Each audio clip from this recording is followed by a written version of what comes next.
Oh mga boss, may good news tayo ah.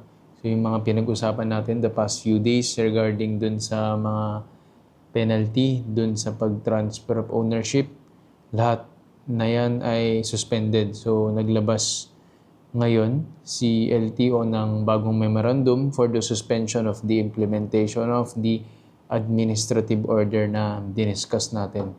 So hindi ko alam kung what made them do this, pero baka siguro napansin nila maraming nagagalit and maraming nagreklamo online. For now, suspended siya until may further na guidelines. So parang mangyari is magda-draft ng bagong amended administrative order, taking into consideration yung mga inputs of other stakeholders. So meaning, siguro pagkikinggan siguro yung mga comments and inputs ng mga ibang parties involved. Napansin nila na baka biglaan tong implementation na hindi pa maayos ang sistema ng LTO in the first place. So I will keep you guys posted kung may ibang updates.